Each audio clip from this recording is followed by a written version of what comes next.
आत्मा नमस्ते एवरीवन। आज बहुत दिनों बाद फिर से चर्चा करते हैं हिंदू महीनों की। सावन का महीना कल शुरू हुआ है और सावन के महीने में शिव जी की हम भक्ति करते हैं। लेट अस अंडरस्टैंड क्या हो रहा है। देवशयनी एकादशी पे लॉर्ड विष्णु योग निद्रा में चले गए और शिव जी को सौंप के चले गए पूरा दुनिया का कार्यभार। तो अब सावन के महीने में आप देखेंगे आगे जितने भी महीने हैं उनमें कभी गणेश चतुर्थी गणेश जी का होता है, कभी कृष्णा जी के जन्माष्टमी आएगी, फिर दुर्गा माँ का नवरात्रि आएगी। तो जब तक विष्णु जी वापस योग निद्रा से जागेंगे, देव उठनी एकादशी, तब तक ये सारा कार्यभार शिव जी के ऊपर तो है ही, और भी। तो इस बार सावन का महीना विशेष है। विशेष क्यों है? क्योंकि 2 सावन के महीने हैं। नाउ आप लोग पूछेंगे कि 2 सावन के महीने क्यों? 2 सावन के महीने इसलिए हो रहे हैं इस बार कि हमारे यहाँ ना 2 कैलेंडर होते हैं, एक सौर मास, एक चंद्र मास। सौर मास होता है सूर्य का चक्कर जो कि 30 दिन में कंप्लीट होता है, और चंद्रमास होता है चंद्रमा का चक्कर, 12 राशि से गुजरता है वो, एंड वो 27 दिन सम घंटे होता है। तो जब एक साल में रफली कभी चंद्रमा में ना तिथि घटते बढ़ते रहती है, रफली 11 दिन का फर्क आ जाता है। तो 3 साल में रफली अगेन 30 सम डेज का फर्क आ जाता है। इसलिए 1 महीने का फर्क हो जाता है सौर और चंद्रमास के कैलेंडर में। तो उसको बैलेंस करने के लिए हर 3 साल बाद एक अधिक मास होता है। 2020 जब कोविड आया था तब अधिक मास था, और अब 2023 में फिर से अधिक मास है जो सावन का महीना है। और सावन का महीना अगेन, इसमें शिव जी के ऊपर जल क्यों चढ़ाया जाता है? समुद्र मंथन की आपने कहानी सुनी होगी, तो बहुत अद्भुत चीजें निकली समुद्र मंथन से, बट उसमें से हलाहल जहर भी निकला, पॉइजन भी निकला, जिसको शिव जी ने अपने कंठ में धारण किया ताकि पृथ्वी में डिस्ट्रक्शन ना हो। उसको बचाने के लिए, पृथ्वी को बचाने के लिए, धरती माँ को बचाने के लिए शिव जी ने अपने कंठ में सारे हलाहल को ग्रहण किया। इस वजह से उनका कंठ नीला हो गया और उनका नाम बढ़ गया नीलकंठ। नाउ ये वही समय है, सावन के महीने में ये एक्टिविटी हुई थी। तो इस समय विशेष है कि आप शिवलिंग पे दूध जल, सारे देवताओं ने, फिर शिव जी की वो आग, वो जलन इतनी ज़्यादा उनके बॉडी में हो रही थी, तो सभी देवताओं ने शिव जी के ऊपर ये सब डाला, घी, दूध, दही, जल, शहद, ताकि उनको शीतलता मिले।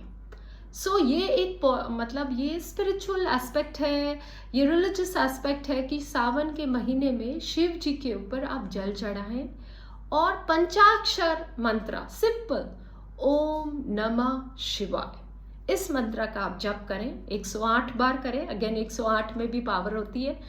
एंड महामृत्युंजय का जो जप कर सकते हैं, सही उच्चारण में कर सकते हैं, आप महामृत्युंजय का भी जप कर सकते हैं।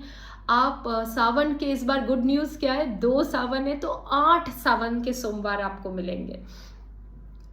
8 सावन के सोमवार आप शिव जी की भक्ति कर सकते हैं। जिनको काल सर्प का दोष है, वो इस समय आपका स्पेशल काल सर्प निवारण की पूजाएं होती है, आप वो करवाइए। जो लड़कियां अच्छा पति पाना चाहती है, तो अगेन ये भी एक पौराणिक कथा है कि माता पार्वती ने बहुत भक्ति की शिव जी को पाने के लिए, और सावन के महीने में भी, and that's when she got married with Shiv ji. जो लड़कियां यंग है, जो शादी करना चाहती है, who want to manifest a husband like Shiv ji, तो this is a very good month. Sawan के महीने में आप शिव जी की पूजा करिए, शिव मंदिर जाइए, उनको जो चीज़ें चढ़ती है, वो जो पुष्प चढ़ते हैं, फल चढ़ते, रिमेंबर, आपको आने वाले वीडियोस में maybe I can guide you, जो चीज़ें चढ़ती है वही चढ़ाइए, अदरवाइज दोष क्रिएट कर लेंगे।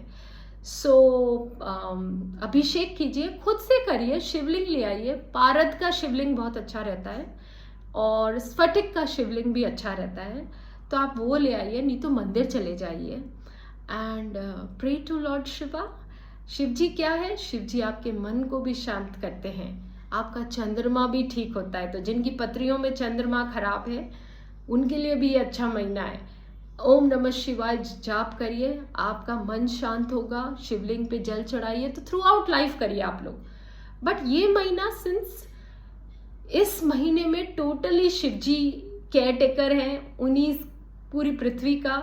और शिव जी का ये नाम एक और है, भोलेनाथ। इसका क्या मतलब है? भोले भक्तों के वो नाथ हैं। उनको वो ज़्यादा डिटेल्स में नहीं जाते, प्रेम से प्यार से दिल से आप शिव जी को बुलाइए, उनका जाप कीजिए, हर इच्छा पूरी होगी आपकी। So make the most out of it. 2 सावन के महीने हैं, 8 सावन के सोमवार है जो 10 जुलाई से स्टार्ट हो रहे हैं। सो डू शिव जी की भक्ति एंड इस महीने में ऐसा भी बोला जाता है कि कम खाना चाहिए, व्रत करते हैं इस महीने में। तो उसका साइंटिफिक रीजन क्या है? बिकॉज सावन का महीना वर्षा ऋतु का महीना होता है, बारिश होती है। तो जब बारिश होती है तो सूर्य भगवान कम आते हैं पृथ्वी पे, या उनमें उतना तेज नहीं होता, उनकी अधिकतर तो बादल होते हैं। तो हमारे जो शरीर है, फूड को डाइजेस्ट करने के लिए sunlight is very important. So when there is less of sunlight, digestion की प्रॉब्लम होती है। तो इसलिए हल्का फुल्का आहार ले, व्रत करें ज़्यादा। व्रत भी क्या करते हैं? व्रत भी आपकी बॉडी को डिटॉक्सिफाई भी करते हैं, प्लस आपके मन में भी एक शक्ति क्रिएट करते हैं। सो as my guru says, you tell your body I am the boss. I कौन? मैं आत्मा। ये शरीर मेरे हिसाब से चलता है, ना कि मैं मेरे शरीर के हिसाब से चलती हूँ। सो व्रत करिए, पूजा पाठ कीजिए, शिवलिंग पर जल चढ़ाइए, शिव जी के मंदिर जाइए। बिकॉज इस बार हमको सुनहरी मौका मिला, 2 महीने शिव जी के हैं। और मन तो अधिकतर लोगों का उदास होता है, परेशान होता है। सो ये समय ऐसा है जब शिव जी की बहुत सारी एनर्जीज पृथ्वी के करीब है। सो बहुत आसानी से शिव जी खुश हो जाएंगे, आपकी हर मन्नत को पूरी कर देंगे। सो ओम नमः शिवाय।